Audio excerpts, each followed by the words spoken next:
It's a really tremendous pleasure to be here. Eric and I will have sort of split up the talk, but we'll be talking back and forth because that's the way we like to do it. And so I'm going to start off as the pediatric dermatologist talking about starting up with infants and then moving a little bit into children, and predominantly being in the area of topicals and new topicals, but then shifting over into systemics, which Eric will discuss, but then we'll come right back to the incredible evolution in systemics in young children as well.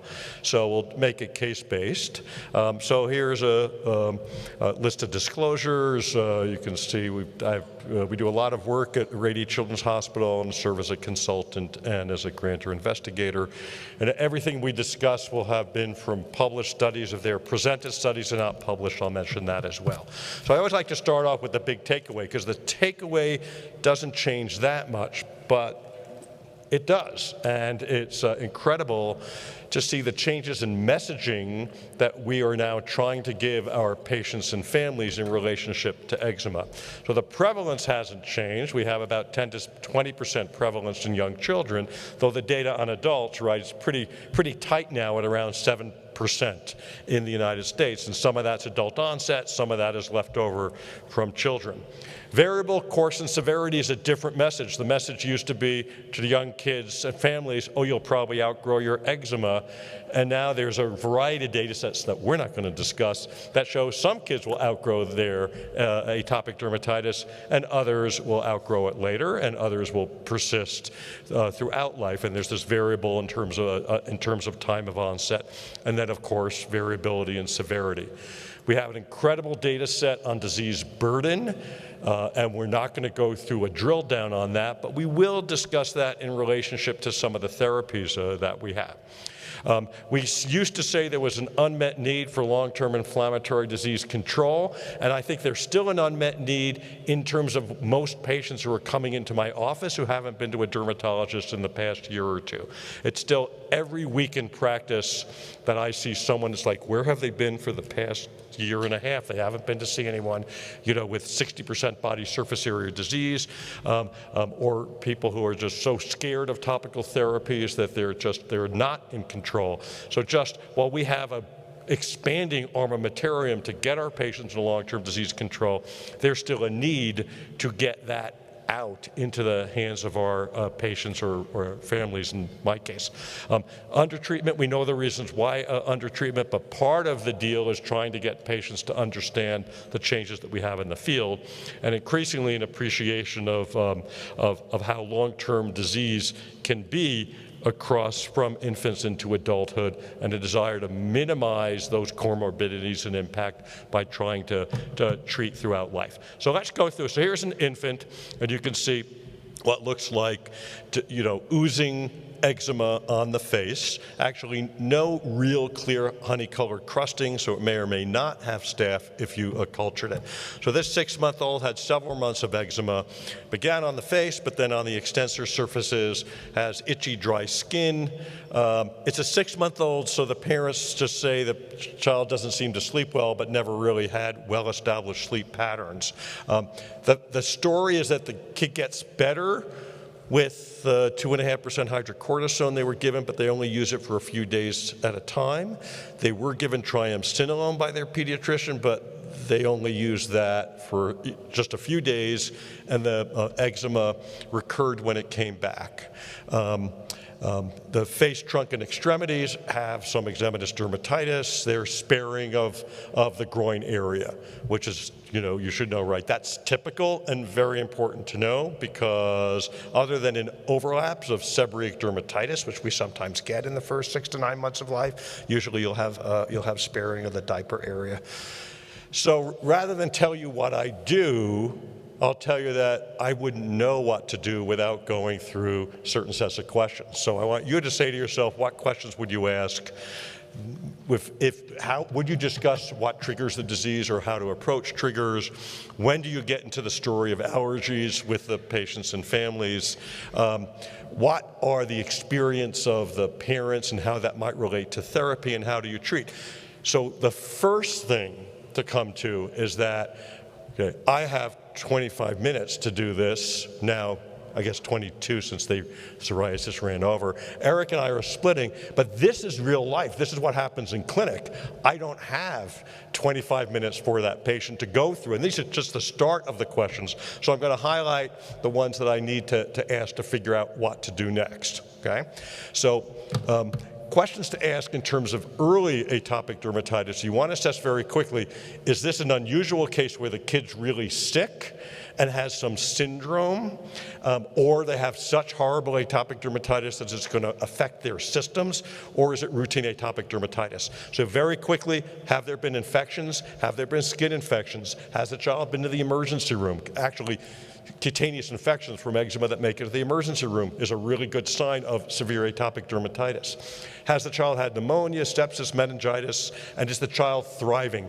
Dermatology practices, you don't usually sit there with a growth chart. I have a growth chart when I hit any room in PD-derm, but you want to ask if they're thriving. So I'll tell you, not this case, but a case just like this. We had a 6-month-old present who ended up having to get hospitalized. The child was failing to thrive, was at like the 0.3 percentile, but edematous, hypoproteinemic, hypoalbuminemic, and it was the situation where the family didn't want to treat for atopic dermatitis, even though they were told that the child had it.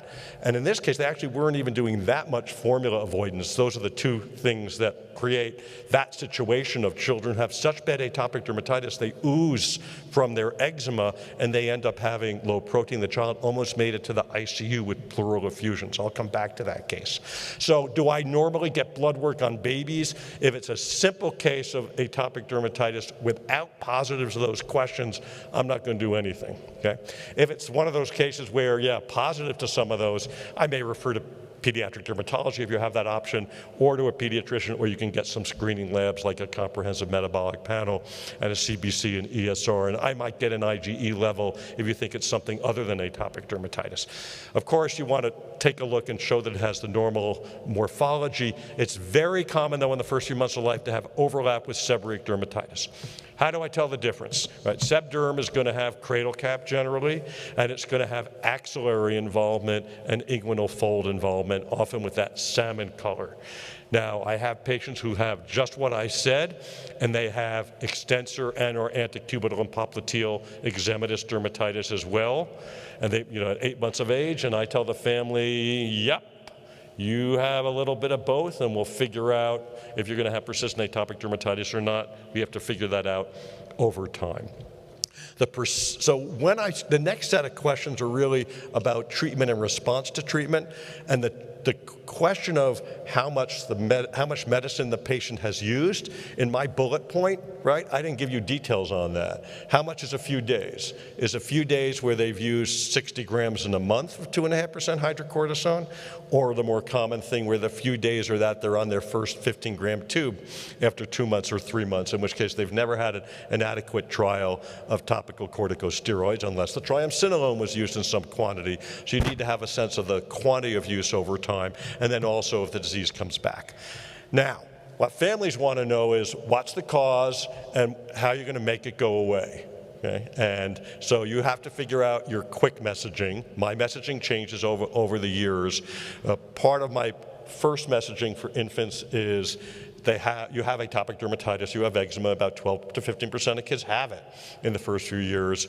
It may outgrow it over time, but the cause of why you have it is a mixture of factors, and we probably won't be able to identify specific ones. Eric, in those cases, when you see any child or younger child, do you have any other, how do you handle that? If you want to get out of the room, do not ask what are the triggers. It'll be, wheat crackers on Tuesdays and outdoor something on Wednesdays, so don't ask that question, I recommend.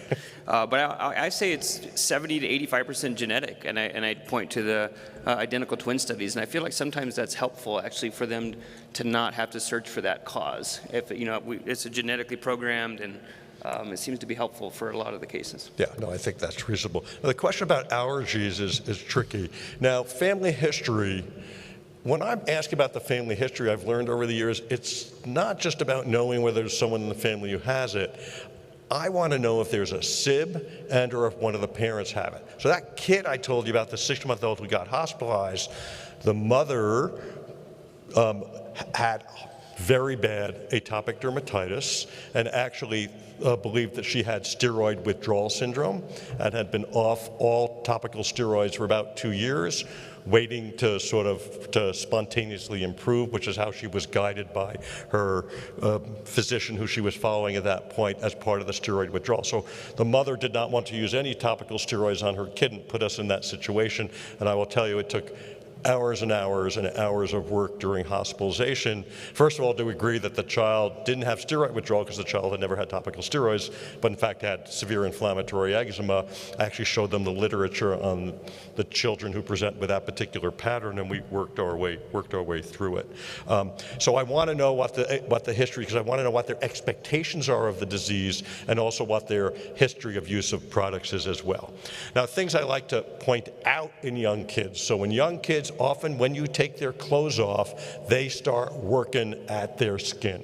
And I like to point that out to the families. Some have noticed it, some haven't, but it's one of the reasons why we like to use frequent emollients and why we like to keep them closed rather than open, not overheated, but because that pruritus is really an incredible driver of the skin. Allergies are one of the trickiest things. Eric says just don't ask about it, but the families are going to be asking about it. And to be truthful, we have compact messaging that's probably an oversimplification, okay? Food allergy is very intimately related to infantile and young child atopic dermatitis. Many of the children start with atopic dermatitis and develop food allergy over time. The numbers I generally use is 15% in milder eczema, more moderate severe eczema, 40% will have at least one real food allergy. And you probably heard over time, the problem is that if you send someone for like skin prick testing or IgE testing, a positive test is most commonly incorrect. It's only correct 40% of the time. So when is it that we consider allergies? If there have been food reactions, I do ask the question, but in the more moderate severe patients. In mild patients, I generally mention that issue about food allergies and say that we'll keep an eye on that and then go on to treat. So I try to take a treatment mode saying we're going to treat, get under control. If we have more problems with control, we'll come back to the allergy questions. So foods can truly be present, but they may not be triggers of the eczematous dermatitis. Aero allergies definitely in our more severe patients, 2 to 3-year-olds, severe atopic dermatitis. Many are dust mite allergic. I definitely have subsets of patients who truly have pet allergies, and that's a trigger, and the allergist will really be pushing them to get rid of the pets. But it's a secondary approach after good general skin care and topical therapy. So there are many algorithms, and this is one that is out of date, and I keep updating it to try to make it less out of date. There's a new one out of Europe. Eric, I don't have to show the one, Andreas Wallenberg just has a brand new one that's coming out in the next few weeks, but it doesn't have some of our new topical agents in it, so it's outdated already as well. But this basically sort of separates our mild to moderate severe dermatitis with a mixture of like interventions for acute dermatitis and then maintenance therapy. And the more persistent it is, the more you use maintenance therapy.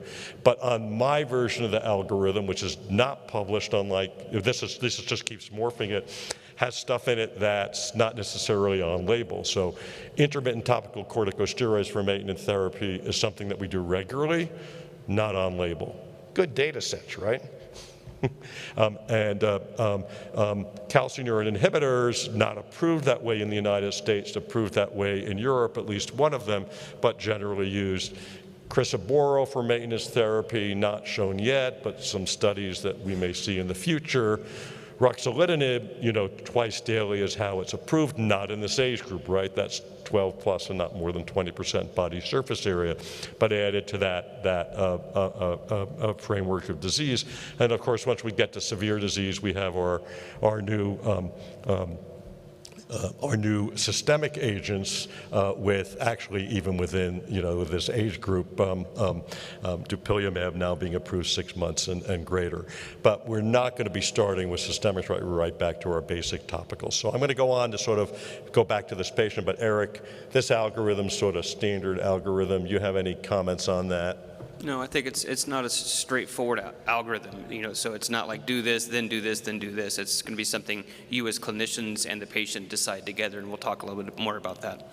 Yeah, and AAD guidelines, just to let you know, when they come out, they're not going to be like do A, do B, do C, because the AAD process is usually one where they want to empower people in the field of dermatology to do stuff that's reasonable, and then they leave it up to you to do it. So that's just the general methodology. They wouldn't do an algorithm unless A, B, and C method did better than B, C, E. So that in Europe they tend to go by a little bit more step therapy than we get in the U.S. So limitations to topical therapy, limited efficacy of some of the non-pharmacologic agents. You can have adverse events with topical corticosteroid use, and that's one of the things that we're a little worried about now, like osteoporosis and fractures made it to the major comorbidity list in adults, and there were questions about, is that due to the inflammatory eczema over a lifetime, or is it due to corticosteroid exposure? And I don't think anyone knows. Eric, any?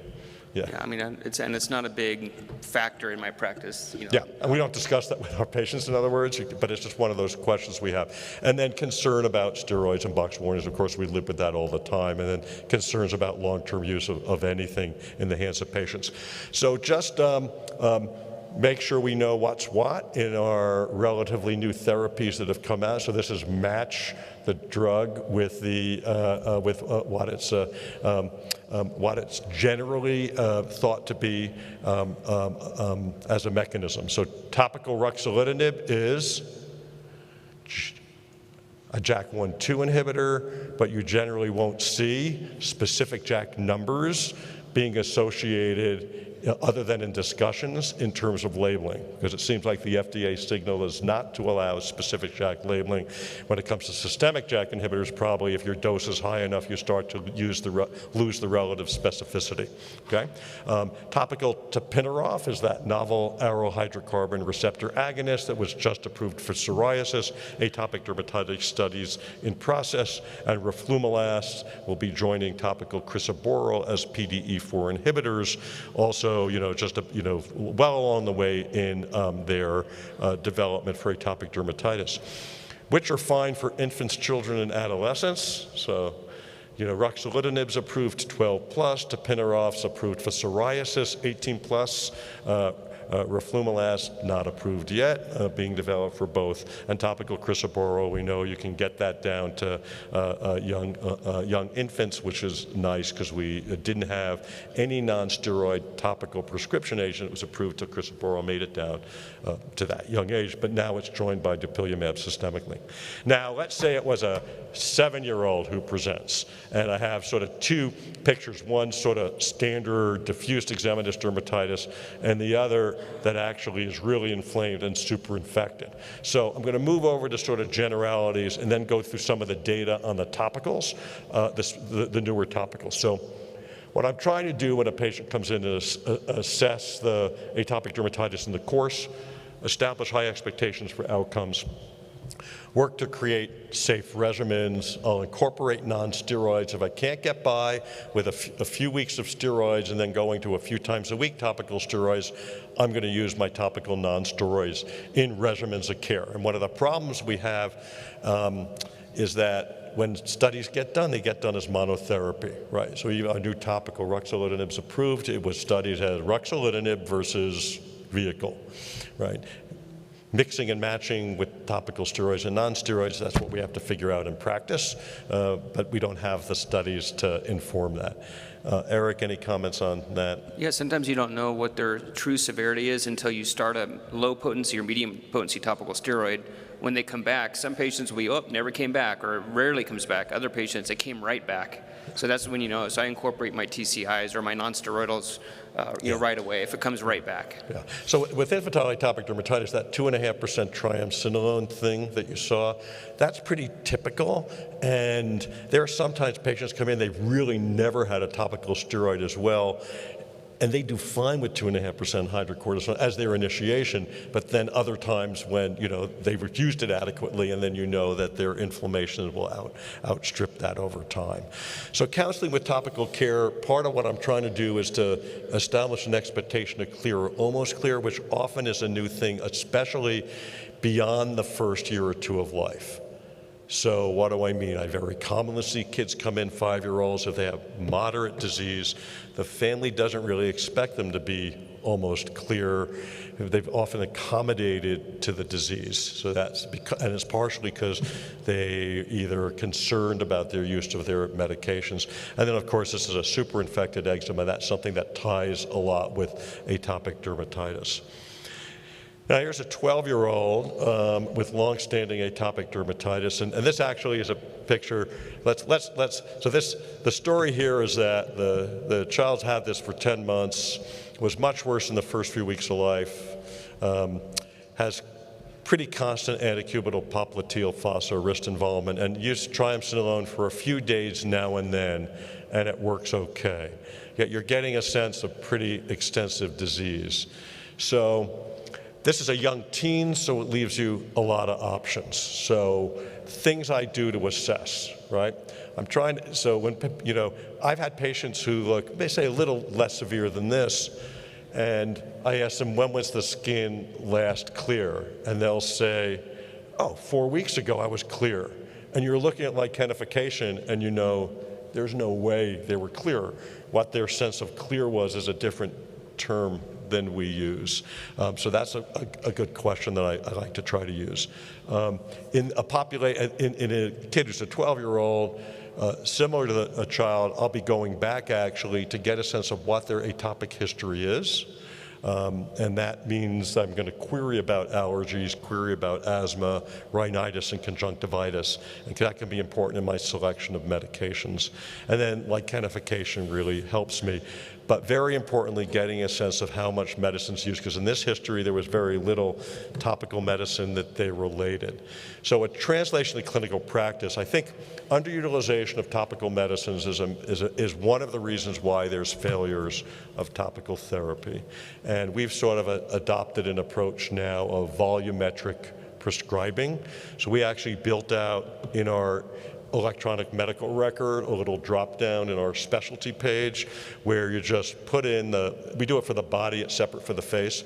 We put in the percentage of body surface area and the age, and it spits out how many grams of topical corticosteroids to use over a 1-week period, and you can decide, you can change it BID or Q-day application. We default to twice-a-day application. There are other experts in atopic dermatitis who will tell you there's no difference between once-a-day and twice-a-day topical corticosteroids. I'll come back to ask Eric that in a second. But this is set up, so this is a 13-year-old, has 30% body surface area when I saw them, which you can do by the hand method.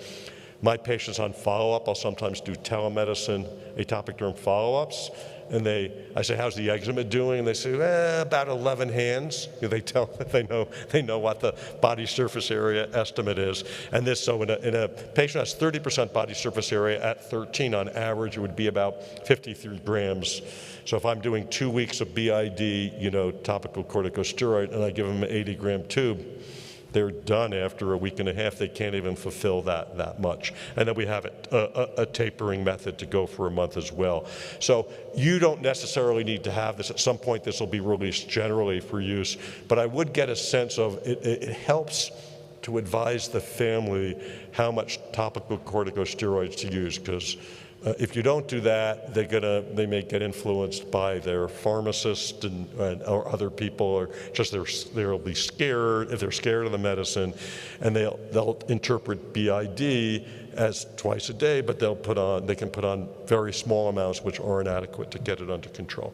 And I know it's very basic, but the power of this, having giving them the quantity to use, I will tell you, makes a huge amount of differences in success of topical therapy.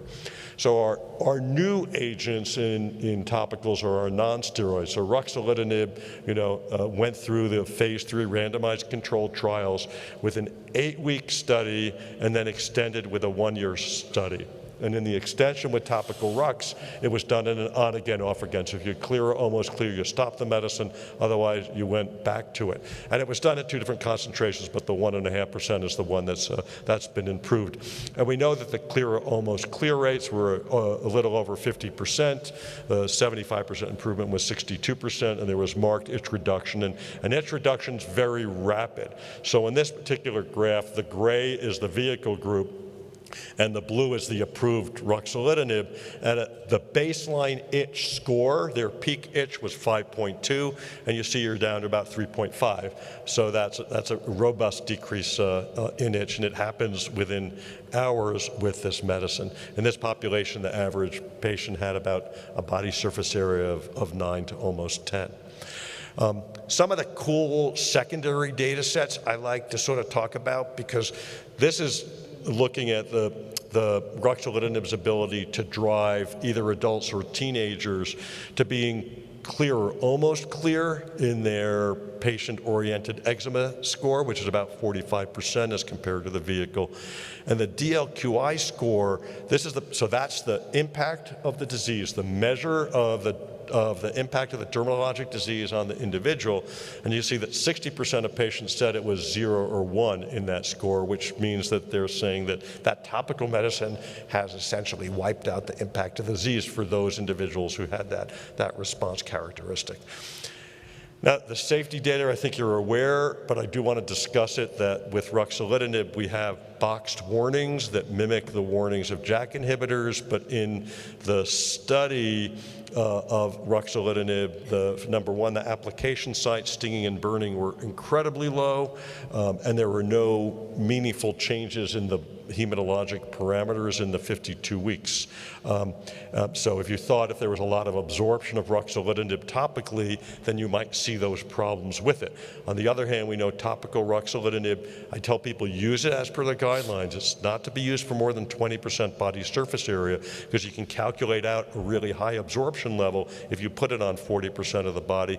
And I would only rarely consider to go off-label in terms of age, because the studies aren't there yet. They're doing them, but it's 12 plus at this point, and I would stay to that on label. So the label itself is rather scary, but if you look at the difference between, because it lists the side effects with oral JAKs as well, in the topical trials, there were a few things that were seen, some lower respiratory tract infection, zoster, non-melanoma skin cancer, not certainly in the adolescents. And so the limitations are the limitations of 20% body surface area or 60 grams per week. And in our topical volume calculator, if you put in 20% in an adult, the 60 grams would handle it, but that'd be going, if you had 20%, you'd be doing about 60 grams a week. So tapinarof, is now approved for psoriasis as the aryl hydrocarbon receptor agonist. It's not physically to be handed to you to use in your practice yet for atopic dermatitis, but it is has been approved for psoriasis. The phase 3 trials are in process. The psoriasis program, the absorption level is very low, at least in the psoriasis patients when they did their maximal use study, so they didn't have problems with absorption. And the phase 3 trials will be are well along the way, including children 2 years of age and older. Also going to be an 8-week but Q-day application with a very similar long-term extension study. And roflumilast appears to be a more potent PDE4 than crisaborole, at least in terms of the molecule, being developed for both psoriasis, seborrheic dermatitis, and atopic dermatitis. And so we only have the phase 2 study, so I don't really want to discuss them, but it's another non-steroidal that may make it into your hands in the future. So with the 12-year-old patient, the question is, is it a topical tune-up that we're going to do? And if the answers to the questions will really determine what I do that day. because in that case with the 12-year-old where I wasn't certain if they used a lot of topical therapy, I still have a decision to make. Am I going to put them? So Eric talks about putting patients in buckets. So are they in the topical bucket or in the systemic bucket? And our buckets are getting broader and deeper. And even on the first visit of this 12-year-old, I'm going to quickly make that decision is, do I want to do a topical tune-up with a prescribed quantity of topical corticosteroids and potentially conversion to a mixture of topical steroids? It could be 3 times a week of a mid-potency topical corticosteroid and a non-steroid on the other days. Do I want to go with a trial of ruxolitinib alone or a mix after topical steroid induction? But the questions that I'm going to bring into the room actually determine what I'm going to do. So what are the questions I bring into the room? I ask about when the disease was last clear. I ask about sleep disturbance. I ask about any activities that are avoided, and sometimes I have to get very specific about that, because often you get no activities avoided. And I said, how about any athletic sports, et cetera? Because many patients have so changed in what they do that they've accommodated to their disease that you have to sort of pull that out. I ask about anxiety and depression. I used to not ask that in the room standardly, but it's really important in this population. We actually have mandatory screening in our adolescents, so we get that data beforehand. But if we get positive answers to that, and we're putting that into the room, it makes the discussions about systemic therapy much easier. And really, you're sort of relating what the disease impact has been to that individual, and it's important to get it out there. Now, sometimes I have my families come in and they are primed for systemic therapy, and there are other times they come in and they really haven't heard about it, which is amazing given there's a significant amount of advertisement that's out there, and they haven't heard, and then we make our decision at that point about whether we're going to go right to systemic therapy and or do a topical trial. Eric, we're going to turn you over for systemics, but any comment on the sort of approach to the 12-year-old at this point? No, I don't think so. Sometimes I ask patients, actually, I tell them what I put patients in buckets, topical or systemic, and sometimes it's helpful to ask them, do you see yourself as a topical patient or as something beyond that? And it actually gives you a lot of insight of what they're wanting at this point. So it's been a helpful question for me to ask lately. Okay, thank you so much, Larry. That's really remarkable. And thank you, George, for the invitation. And thank you all for being here. My biggest disclosure is I'm married to a Durham PA. And I know, and you guys are like impressive that you're still here. And there's so many of you. I just know you have amazing stamina for learning in your first year of PA school. I'm sure the MPs are the same. But you guys sit in class like all day long, way more than medical students do. Okay, so we're going to be talking about progression from topical to systemic. And so how do you identify that situation? What medications do you use? What's in your arsenal? I consult. I don't do any promotional speaking. I consult and help design studies, phase 2 and phase 3. So we'll go back to this case. So, as Larry kind of pointed out, that she's probably failing topicals, and I love how Larry puts it, a mix and match approach. So you guys be creative. You have a lot of non-steroidal options. As long as you're not using daily steroid every single day for months and months and months, do a mix and match approach to reduce your topical steroid use and keep people in control. And there's a lot of different ways to do that with all those options. But once they start failing that and they can't keep it up, try to make it feasible, try to make it simple. Don't do 4 different topicals. That's just not going to be feasible over the course of 4 years of disease. So try to make it simple. If they can't stick to it or it's not effective, that's going to identify someone as a topical, as a systemic candidate. So Larry talked about the left. What's our marker? What is that marker for moving to the right and starting to think about all these amazing new systemic medication? And it really comes down to this one, the orange box.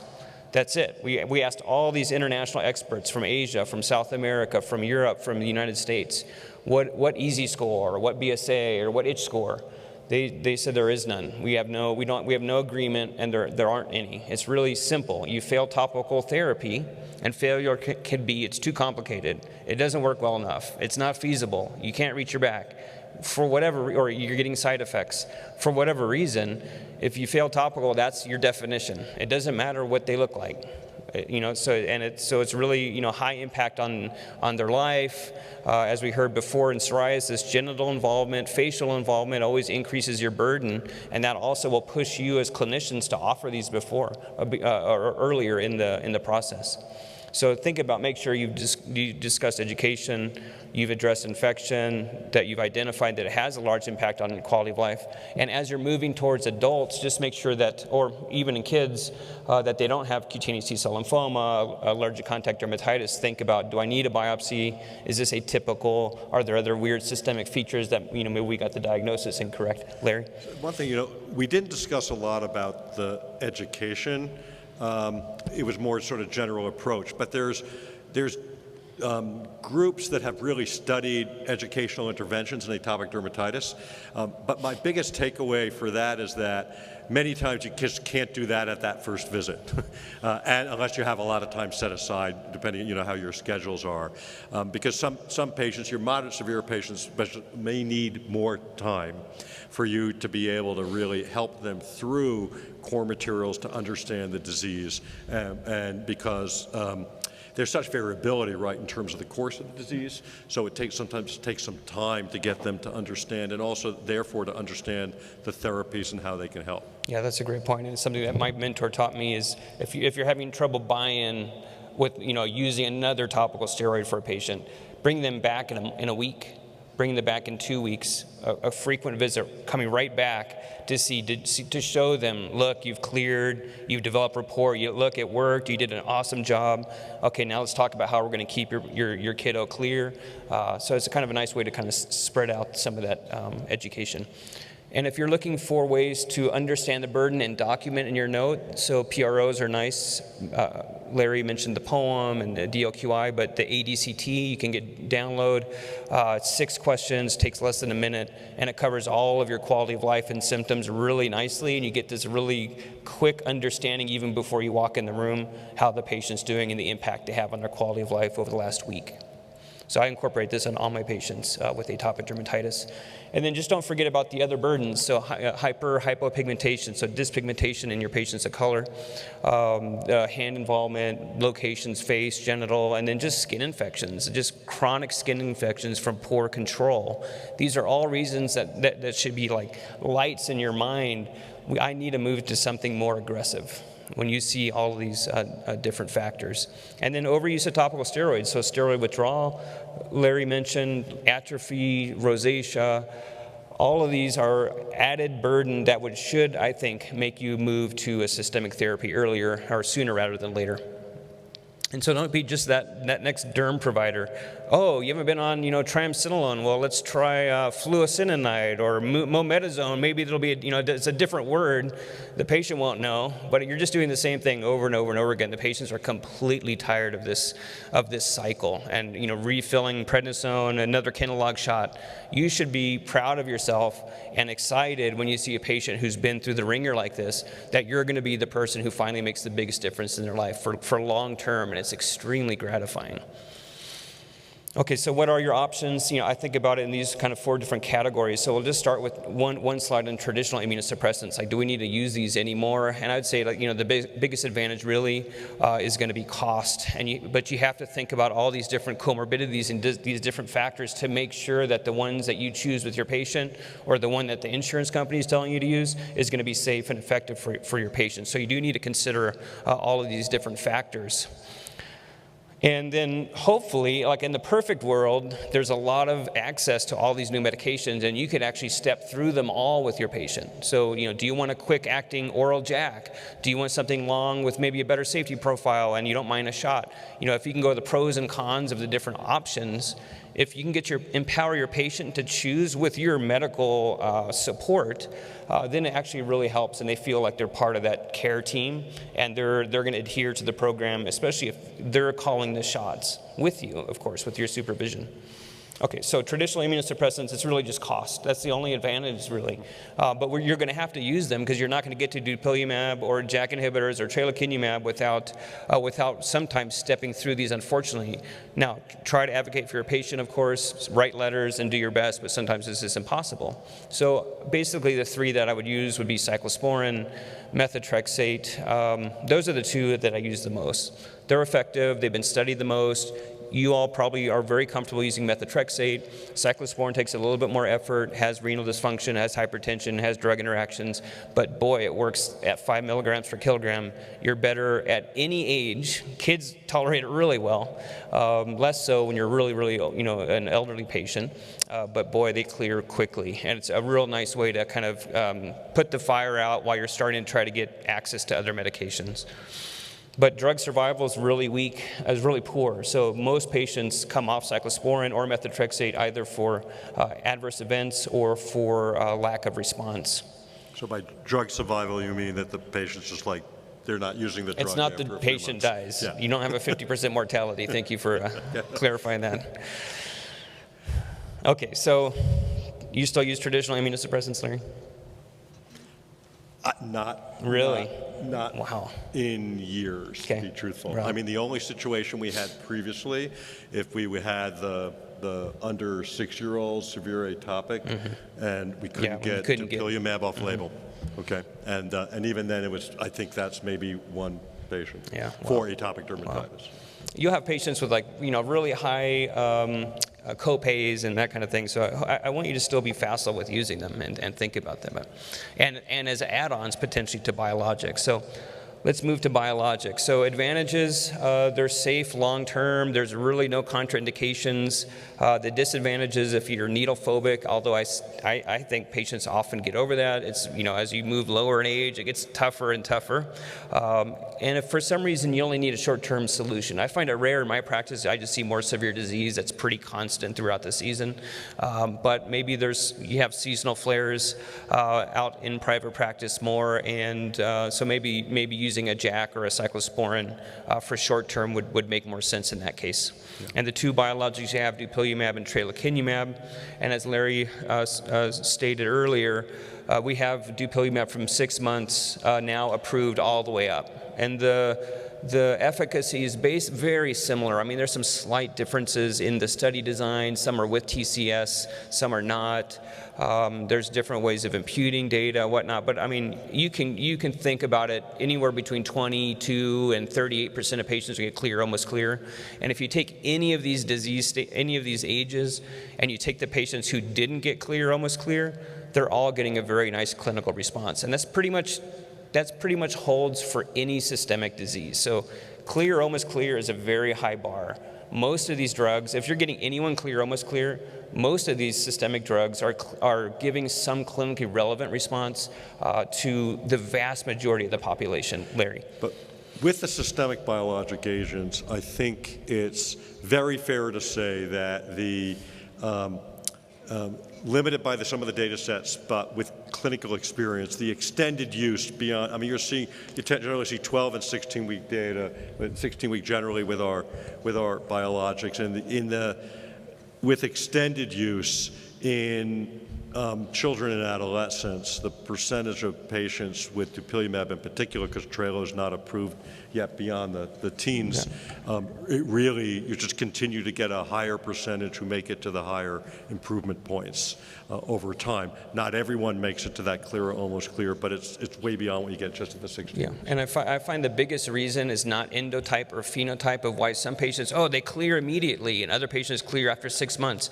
I've actually found that it's really what's happening when you start a biologic, what happened just before it. And if people are on a prednisone roller coaster or cyclosporin roller coaster, they're going to be flaring for the first three months of their dupilumab sometimes, so they're unstable. So just hang in there, hold their hand, use topicals, use combination, but I agree with you that the vast majority of people do well the longer you treat them. I had a 16-year-old had been on 5 years of cyclosporin, not by our group. It was a little, and they were convinced that there was no other medicine that could control the child's eczema, had failed dupilumab, and the failure was like they they started dupilumab and stopped the cyclosporin Yeah. 2 weeks later. Right. And then we did this very, very slow transition, and the child's fully Yeah, controlled excellent, on excellent. dupilumab. Yeah. If you just got to find some way to get them on that drug, on a biologic, because if you block IL-4, IL-13 signaling through by blocking the receptor, the IL-4 receptor alpha, you're going to improve barrier function. You're going to reduce inflammation of all pathways, not just type 2. You're going to dramatically reduce staph colonization, which leads to decreased staph infection, which is like the biggest benefit, one of the biggest benefits other than the mental health improvement and sleep. And then you can potentially have some benefit on other comorbidities, allergic comorbidities that these type 2 blockaders can do. So just as a quick update for dupilumab before we move to Trelo, the long-term efficacy remains really clean. These non-responders continue to respond over time. You can use it in these other situations of HIV positive, Hep B positive appears to be safe. They weren't included in the original clinical trials. You don't need any lab monitoring. In elderly AD, whatever that is, seems to be safe and effective. I use it a lot if I can get it. Approved down to 6 months. And if someone gets COVID, if they're really worried about COVID, there's really some really nice data to show that your COVID symptoms are attenuated and improved if you're on dupilumab versus not on dupilumab. There's a recent paper. Yeah, so in the pediatric world, we ask about those comorbidities that they can influence treatment selection. And the secondary benefit of asthma in our atopic dermatitis patients is palpable in our clinic. I mean, we get a lot of, of course you counsel them not to just stop all their asthma meds, but it makes a huge difference. We have patients who would have, 3-4 emergency room visits a year in bad years who go down to nothing, and it's really an important secondary benefit. Yeah, absolutely. Thank you for that perspective. And so this patient had a really nice response. She made me cry. I tried to tell the story. If you want to watch me crying on a video, it's going to be on the National Eczema Association of talking about this patient, how she said, it's like the best Christmas gift I've ever had, et cetera, et cetera. I'm trying not to cry when I'm up here either. I think I'm okay. All right. And then Larry, did I make a mistake? Would you have started, now that we have a JAK approved for 12 years in age, I'm going to put him in a bind here. No, that's definitely, that's in our differential discussion. The discussions take a little bit longer. Because the oral, we have upadacitinib is approved 12 plus. The data is pretty strong there, and again, there's a different set of issues. I'm sure he's going to have a similar list of pros and cons. Obviously, the blood monitoring, that's important. So it becomes a question of speed of response. They're planning getting pregnant, not generally the 12 to 18-year-olds, what their past medical history are, and then really what it comes down to is this desire for speed of response and maybe extent of response versus risk aversion, and that risk aversion in 12 to 18-year-olds is mixed between the patient and the family. Yeah, that's a great point. So we're not telling you the answer. This is what you're going to be discussing with your patient. Okay, so moving on to the next case and the last case. So this is an elderly patient, new onset eczema. He did have these flare-ups that come up, then it would go away for a little while, but then the next year it started becoming just more and more persistent. And there's all these terms in the literature. I don't know what you think, Matt, of chronic eczematous eruption of the elderly. Is that atopic dermatitis? Is that contact dermatitis? Is it, everyone always says drug eruption, including the pathologist. So we just presented some data retrospectively looking at all these patients who were biopsied, called drug eruption, did all these drug cessation trials. Out of 80 patients, no one got better. And in fact, like 8 of them were hospitalized for coming off their cardiac meds. So I don't know.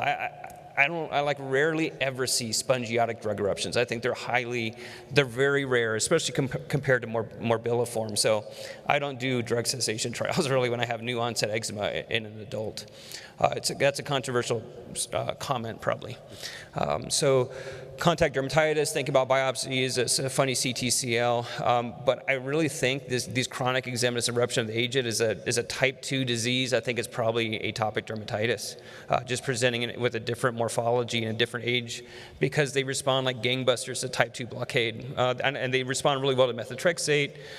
There was a survey out to the International Eczema Council about all these different situations, Hep B or HIV or elderly, and this is before tralokinumab, but basically and before the JAK inhibitors, but basically everyone is picking dupilumab for these specific situations mainly for safety reasons. And then just don't forget, there's mimickers, or actually there's different presentations of atopic dermatitis that you might think it's its own diagnosis. Oh, this patient has prurigo nodularis. I don't know how to treat it. I'll give them some antidepressants or something. But just remember, probably the majority of patients with prurigo nodularis is an inflammatory condition. It's probably driven by atopic dermatitis. So don't be shy if they have atopy in the family, to probably write prurigo nodularis and or potentially code, if you feel comfortable with that, that this could be driven by atopic dermatitis, put that code in, because then you'll get them dupilumab. And pretty soon it won't matter for dupilumab, since they did have some positive results in just prurigo nodularis in OS. But just remember that, hand eczema, these other kind of phenotypes may all be atopic dermatitis, and so you start thinking, maybe I'm going to treat them like atopic dermatitis when you wouldn't have thought about it to begin with. Yeah, and I wish we had time to do a hand eczema thing, because it's very interesting. George, right? give us an hour of hand eczema next year. So here we go. So it's really nice. Dupilumab works for that. They have a phase 3 trial that we're finishing up in hand eczema alone, prurigo nodularis, urticaria, so some other, if they had comorbidities. But on the flip side, eosinophilic esophagitis, which isn't that common. We have sinusitis. On the flip side, you have these adverse events, mainly rare. Conjunctivitis is not rare. It's like 25% probably in my practice. I use an ophthalmologist. New onset. I don't not put someone on a IL-13 blockade because they have baseline conjunctivitis. So don't worry about that. Just if they get worsening or new onset symptoms, I use an ophthalmologist, and they use anti-inflammatory drops. It's usually transient, but just use an ophthalmologist. Try to use the same one. I know it's kind of hard to get access sometimes, but it's just once they start knowing about it, it just makes it much simpler and more effective treatment for your patient. Facial redness is a mixed bag. It is not a diagnosis. So be a dermatology provider and run your differential. Is it contact? Is it allergic, irritant? Is it steroid withdrawal? Is it untreated atopic dermatitis? And I know I get made fun of for saying everything's steroid withdrawal, but I just ask your patients how many months have they been putting Triamcinolone on their face, and then they stop it once they get all better and their face blows up. So just ask the question: are you using daily topical steroids before this happened? Psoriasiform dermatitis is rare. That's one of my patients. He didn't care at all because the rest of his eczema went away. You could treat it topically. You could reduce frequency potentially off-label. And then inflammatory arthritis is rare, but I have this, and it is an issue for some of my patients. So work with your room colleagues, change frequency, and it is also a mixed bag. Some are rheumatoid factor positive. Some have obvious signs of inflammation, others don't when you start looking at x-rays or MRIs. So it's a little mixed bag. It's a rare one, so you may not even come across it. So what are other options? Next year, I'll talk about lebrikizumab. There's one other type 2 blockade, that's tralokinumab. It's brand new. It only blocks the cytokine, not the receptor. So that should be okay. It's more targeted. And so it's nice, maybe if you're having some of those rare side effects, if we're more targeted, like is it also going to cause arthritis? Is it also going to cause conjunctivitis? Is it also going to cause facial redness? We don't really know. And so we're going to have to see if you switch from Dupi to Tralo, what happens. The efficacy seems to be a little bit lower. There's no head-to-head studies, but if you look at a network meta-analysis, and if you just look, kind of grossly at these IgA numbers, it might be slightly lower efficacy, but the longer you treat, this starts catching up and getting better. The topical steroid combination with Tralo works well, and you have this on-label option to go to every 4-week treatment after 16 weeks of every 2-week treatment. So if you're treating them every 2 weeks, at week 16, you look with your patient and you say, are you clear, almost clear? Do you want to go to every 4 weeks? And if you go to every 4 weeks and you use topical steroids, 90% are going to hold that response at 32 weeks. I think you're going to not be as good. But if your patient just hates the shots, that's an option for you on label. But not like this network meta-analysis showed, it's slightly, the red line's Dupi. To the left is like a little bit worse than Dupi. To the right's a little bit better than Dupi, especially at the high-dose JAKs, which we're going to talk about now. So why do JAKs, why would they be better? Why would high-dose JAK be better than Dupi or Trelo in terms of efficacy at 16 weeks or 12 weeks? It's because there's probably more than just type 2 cytokines in that inflammatory infiltrate. If you block JAK1, which all the JAKs do, topical and systemic for AD, you can see that they block signaling through all of these cytokines. So it's not just IL-13, not just IL-4, but it's the other type 2 cytokines. So we would expect maybe if you block that significantly, you're going to get better results. The advantages, oral dosing, right? Patients love that. It's flexible. You can start kind of mixing and matching in terms of like every other day once things are clear. That's completely off-label, has not been studied at all. If you need a quick response and you don't want to use, I think it's like a safer cyclosporin potentially, Larry. What do you think about that? We'll figure it out. Okay. Yeah. Good. I think it's a good choice, an excellent choice if your biologics aren't working. High dose provides the best efficacy in atopic dermatitis. In my opinion, I can support it with lots of data. And you can get deeper responses. You can get more patients with EASI 100s. And EASI 100s matter. Like it's better than EASI 75 in terms of like your quality of life. So if you need to get someone clear, that's your goal with your patient, and you're willing to accept the cost, meaning a safety cost, which we'll talk about here in a second.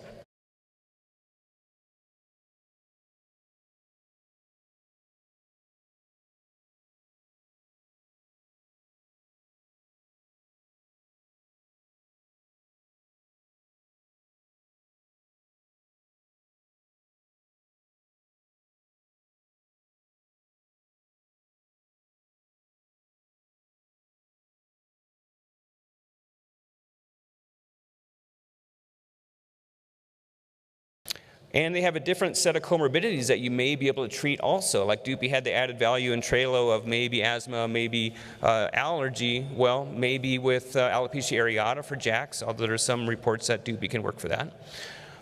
It can work in Dupi-associated conjunctivitis patients or facial erythema patients. So it might be those are all potential reasons to switch, again, if you're comfortable with the potential cost. And so what's the safety cost?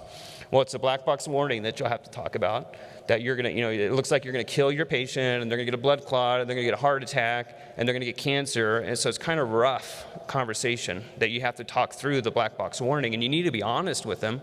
Where did they get this black box warning from? And so I'll just kind of give you my spiel. I'm not going to go, you're going to have to just like work with your reps, go to dinners, read a lot of papers to really know the inside and out. So this is kind of real high level. And you're just going to have to ask your patient, do you have a history of malignancy? Do you have clotting in you or your family? Have you had serious infection before? So you have to really pick your patients well. It's a little easier with the biologics, not many contraindications. This one, you got to be more careful, okay? So this is where they got the black box warning. It's tofacitinib pan-JAK. So, and we're not going to go through this, but I'm just going to show you, this is 5 years of patients 50 years and older that have rheumatoid arthritis. So this is like what I tell my patients, and I go through this with them, not like boring like this, but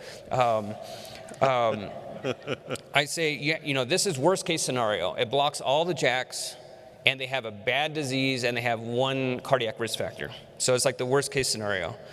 The JAKs that we know now are 75% more specific, and you're a healthier patient with not these comorbidities, and you don't have rheumatoid arthritis, you're not over 50. So worst case scenario, I'll just show you all of these are truly increased. There's no doubt about it. And maybe people are going to get on my case tonight at that. But there's no doubt that these are increased. They're going to be increased in your population, but my point is they're super rare.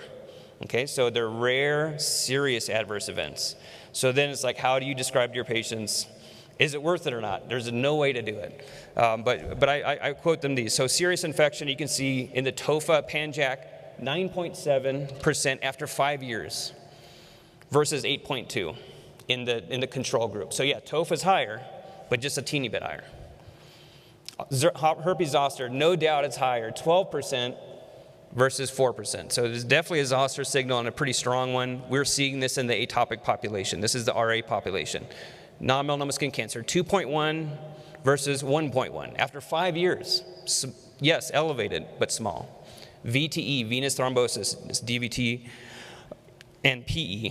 1.2 after 5 years in a group that's actually like very prone to it versus 0.7. So yes, increase, but like 1% at 5 years. So is that worth it? Is it not worth it? You have to talk to your patient about it. Okay. But for that risk, that rare risk, you get amazing clearance at the higher dose, and you get Dupixent-like results at the lower dose. I don't know how to tell the difference between these two drugs. You'll have to talk to your reps a little bit. There's a few subtle differences. They both block JAK1. Abro's only 18 and over. UPA's 12 and up. Some of the lab monitoring is a little bit different. And then some of the tolerability, like with UPA, there's a little more acne. With Abro, there's a little bit more nausea. And I try to ask my patients, like, do one of those bother you a whole bunch? It hasn't been working, so it's hard for me to tell which one to use, other than age. But they're going to get rare side effects also, not just a serious one, but they're going to get the Dupixent annoying things, like move to psoriasis. I had steroid withdrawal on a JAK. So just ask questions, do your baseline labs, and this is the person who failed Dupixent. Can you go back to that last slide, please? So have your patients review your medication guide. Get your baseline labs like you would do for like cyclosporin or any immunosuppressant. Put it in your drug calculator in your through Epic or through the internet, various sites. Get vaccinations up to date, especially zoster, if they're age appropriate. And then birth control, don't use in a lactating or pregnant woman or someone who wants to get pregnant. How's that, George? Yeah. And you can get this guy cleared. I mean, this guy was cleared. I could not get him cleared on a biologic. It's just changed his life. It's amazing. Lots of other things in development, both biologics and small molecules. It's super exciting. So please, please keep learning how to use these because you'll make a huge difference in your patient's quality of life. So I think Dupixent remains a gold standard. It's been out so long and so safe. Tralo is a safe alternative. Is Tralo going to have less conjunctivitis or fewer rare side effects? That will be interesting to see.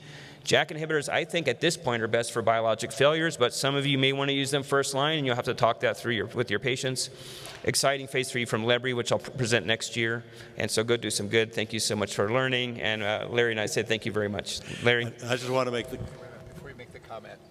So we have a 30-minute buffer between the end of this CME session, which I will close now, and the start of our product theater, which is going to be amazing. And we call this buffer because the ACCME committee requires us to put a half-hour buffer in. So now we get to open the forum and have these guys answer questions and talk and give their thoughts while we will eventually move and grab our food. So Larry, go for it. I just want to make the comment that how we deal with the discussions of potential side effects and benefits of these drugs as they develop in our hands changes over time, okay? I mean, lots of us deal with isotretinoin, multiple times a day, and we're so comfortable with that drug because of extended experience with it that we know how to balance our discussion, and we sort of know what to expect from the drug. And the problem in terms of where we're at, right, is that, so we've had Dupixent, and many of us have had experience with it, not necessarily experience under 5. I've had a little.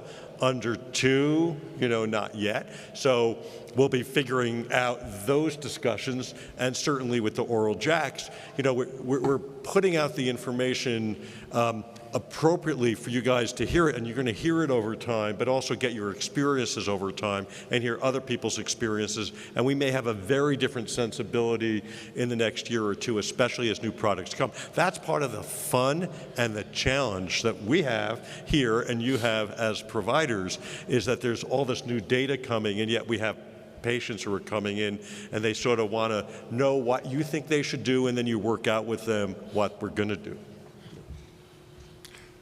So a couple of questions. What do you do for the patient who develops psoriasis with Dupixent if she fails to respond to topical and light and systemic meds for psoriasis, or stop Dupixent? What do you do at that point? So psoriasiform dermatitis with Dupixent, so you have a couple options. One, you could just use topicals. depending on how severe it is. 2, you could use light treatment. Or 3, you could reduce frequency. Before you decide to completely switch off, you could reduce frequency from every 2 week to every 4 week, or, yeah. So those are some options for you. Yeah, and I generally see that the same way we do with TNF-induced psoriasis, which we might see with inflammatory bowel disease patients or with RA patients. I first want to know, how is that biologic controlling their base disease, and it's like really crucial to keep it going? And that's the same question. If the Dupy did incredible and there's a little psoriasiform derm, but you had already said they failed topicals, then they have that decision of whether they're going to move on or not. And if they move on from a biologic completely versus an IL-13 versus moving on for a JAK. What would your thoughts on be putting that patient on a JAK? I'd be pretty open to it if they, if the psoriasiform dermatitis was annoying enough and wasn't responsive to topical and/or light. And light now I include these hand units. I don't think we've had a vitiligo talk yet today, but there's this, that you can get these, it sort of changed. It used to be home light units were like prescription home light units, but for focal light now, people are using these essentially LED UVB lamps that you can get for like $250 on Amazon, but that's another possibility to get them through. And George, some people would hypothesize that it's the IL-4 blockade that could be leading to, it's more of a central kind of shift from Th2. So it'll be interesting to see if switching to tralokinumab would control the eczema and not give you that. But again, it's a hypothesis that needs to be tested. All righty. Any questions from the audience? Who's going to use oral JAKs in this audience? Questions? All right, excellent. Have you seen conjunctivitis with either of the JAKs? I have not. I haven't either. And the data are like, the Dupy versus JAK and Dupy, yeah, the 2 Dupy versus JAK data. It's like 8% in the Dupy and 2% in the JAK group. All righty. We have a question.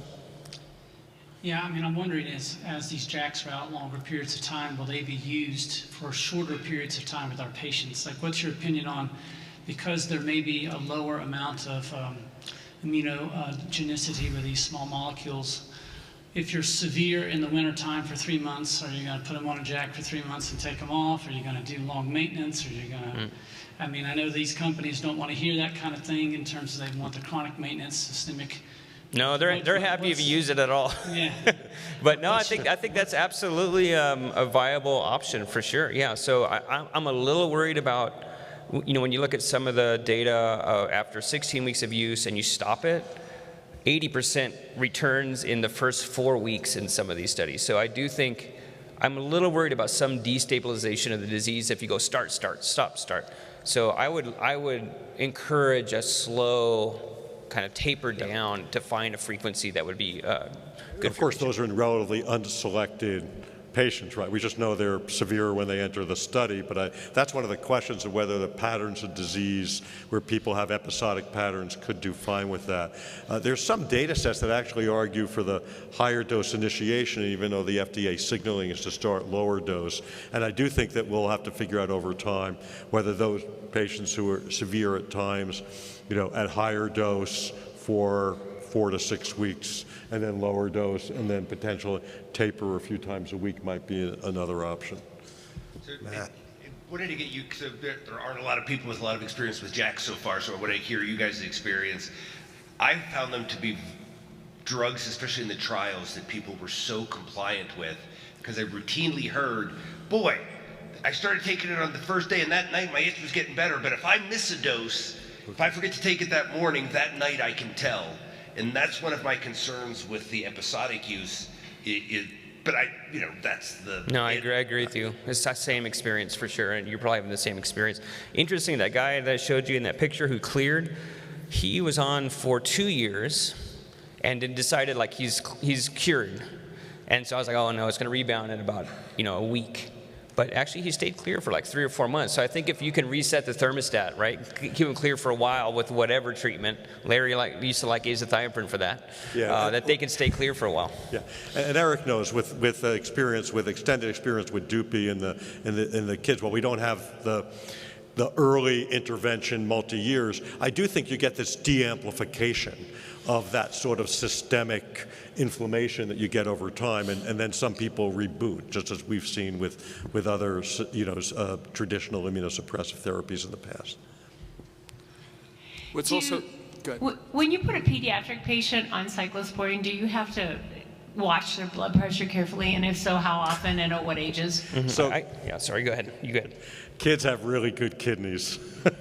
So even if you're burning a few nephrons now and then, you basically, so we monitor them, but their creatinine, if their creatinine goes up, it's still like so normal, you can't even see the difference. There's more variability from just regular blood work. So while, even that 16-year-old came in with 5 years of cyclosporin, had totally normal creatinine measurable level, so there may truly be cyclosporin effects over time, but you can't see them because the kidneys are so healthy. We have a question over here. Yeah, another question on the cyclosporin, actually. We have a majority OHP Medicaid patients, so I saw your dosing in there. Is that something you taper down? How long? All that. So yeah, there's two different approaches. In Europe, they start at 2.5 mg per kg, and then they work their way up.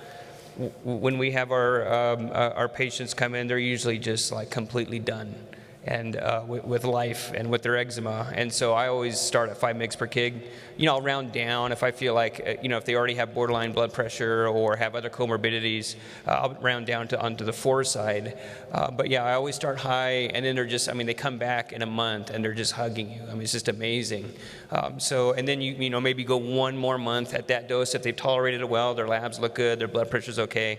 And then just start doing a really slow taper down over, you have a year basically on it, according to guidelines. So.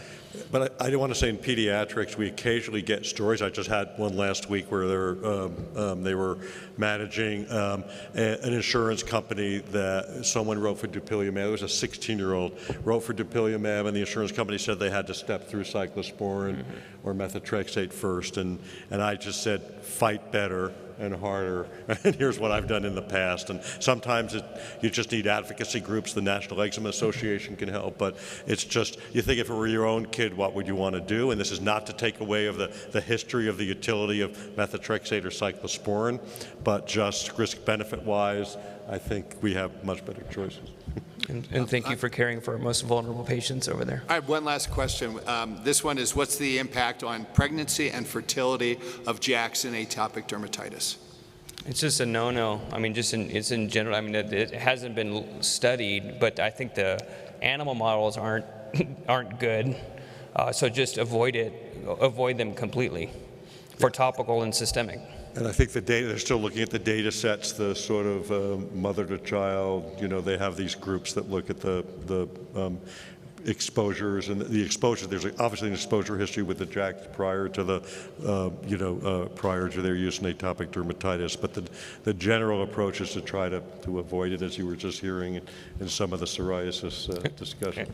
Yeah, I did a deep dive on it, and specifically the longest data in pregnancy and longest registry is with tofacitinib, which is basically a pan-JAK, right? Yeah. And so I looked at the ACR and EULAR recommendations, which really did a deep dive, and this is in the rheumatoid arthritis population, right? And they pulled out some Angspon and other applications, PSA data, but it was really the RA and PSA data. And the ACR could not render a guidance at all to say yes or no, continue with this drug through pregnancy. And when you look at the pregnancy data, and granted most of it was exposure within the first 90 days, it did not look that much different from the background noise that's published by the CDC, which says you're going to have about 2 to 3% malformations, and you're going to have 15 to 20% of other birth, spontaneous abortions, all the way up through SGA, right? So you're going to have other issues taking place. So with that, they came out, the ACR said, hey, we can't really provide any guidance either way. The EULAR came out and said no. And the company profile is just this. You should be on a birth control pill if you're on a JAK. And that's just for all the companies. And they'll tell you, we really don't know what the impact, particularly of JAK1s and JAK1/2s are on pregnancy. So I would just say, A, be on a birth control pill if you're going to be on a JAK, because half of pregnancies are unplanned. Most women don't know they're pregnant until week 4 or 6. And then secondly, we really don't have good data.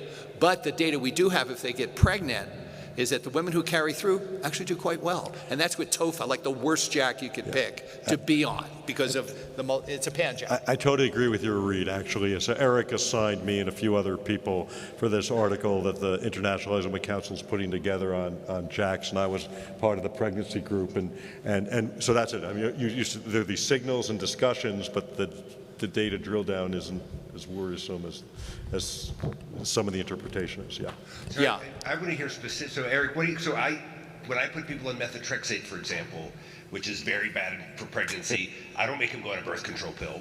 And so with JAKs, I haven't done that with women of childbearing potential. I say, are you trying to get pregnant? And if their answer is yes, then I'm not putting them on a JAK. But if their answer is no, And whatever they're doing, I'm okay with. But until something happens. It's each practitioner. So, you know, the guidelines, you know, they say even for methotrexate to recommend birth control. So I just have the conversation. I'm a pretty conservative when it comes to pregnancy. So I discuss it with the patient, and if they're not sexually active, then we have a powwow. And do I trust them or not? And, you know, so yeah, it's a difficult. But I think if you go on a JAK, need some form of birth control that you feel is reliable, I think is the best approach. We've had unlimited isotretinoin patients and deal with those issues with variability.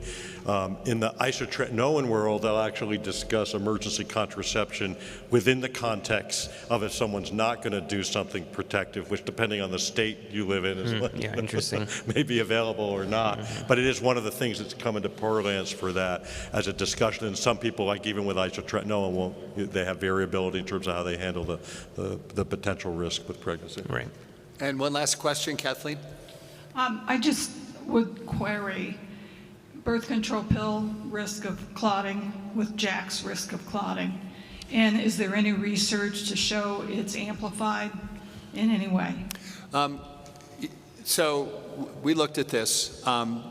Jonathan Silver came out with a paper and said AD patients are at no higher risk of clotting because of their inflammatory disorder. So AD in and of itself poses no higher risk.